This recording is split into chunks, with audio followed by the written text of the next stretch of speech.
முதல் வாசகம். மனிதரில் நம்பிக்கை வைப்போர் சபிக்கப்படுவர், ஆண்டவரில் நம்பிக்கை வைப்போர் பேறு பெற்றோர். இறைவாக்கினர் எரேமியா நூலிலிருந்து வாசகம். அதிகாரம் 17, இறைவசனங்கள் 5 முதல் 10 முடிய. ஆண்டவர் கூறுவது இதுவே: மனிதரில் நம்பிக்கை வைப்போரும் வலுவற்ற மனிதரில் தம் வலிமையை காண்போரும் சபிக்கப்படுவர். அவர்கள் பாலை நிலத்து புதற்செடிக்கு ஒப்பாவர், பருவ காலத்திலும் அவர்கள் பயனடையார். பாலை நிலத்தின் வறண்ட பகுதியிலும் யாரும் வாழா ஒவ்வொரு நிலத்திலுமே அவர்கள் குடியிருப்பர். ஆண்டவரில் நம்பிக்கை வைப்போர் பேறு பெற்றோர். ஆண்டவரே அவர்களது நம்பிக்கை.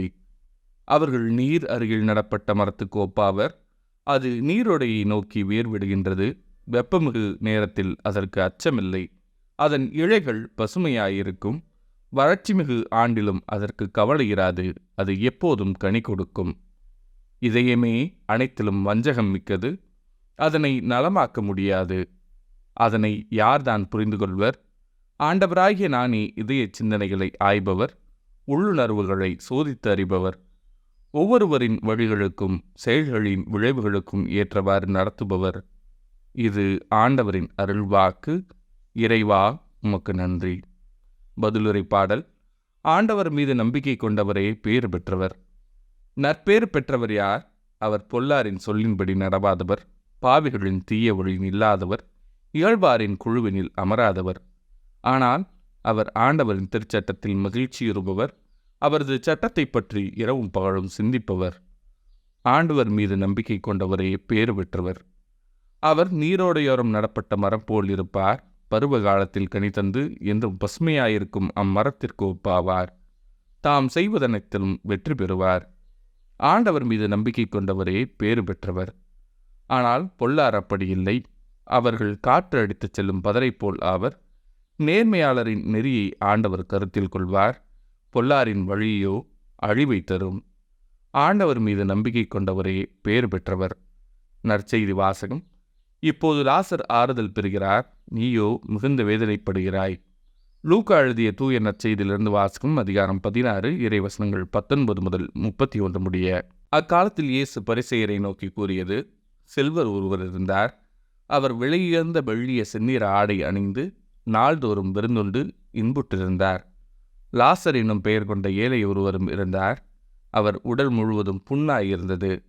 அவர் அச்செல்வருடைய வீட்டு வாயில் அருகே கிடந்தார். அவர் செல்வருடைய மேசையிலிருந்து விழும் துண்டுகளால் தம் பசியாற்ற விரும்பினார். நாய்கள் வந்து அவர் புண்களை நக்கும். அந்த ஏழை இறந்தார். வானதூதர்கள் அவரை ஆபிரகாமின் மடியில் கொண்டு போய் சேர்த்தார்கள். செல்வரும் இறந்தார். அவர் அடக்கம் செய்யப்பட்டார். அவர் பாதாளத்தில் வைக்கப்பட்ட போது அண்ணாந்து பார்த்து தொலையில் ஆபிரகாமையும் அவரது மடியில் லாசரையும் கண்டார். அவர், தந்தை ஆபிரகாமே, எனக்கு இரங்கும். லாசர் தமது விரல் நுனியை தண்ணீரில் நனைத்து எனது நாவை குளிரச் செய்ய அவரை அனுப்பும். ஏனெனில் இந்த தீப்பிழம்பில் நான் மிகுந்த வேதனைப்படுகிறேன் என்று உரக்க கூறினார்.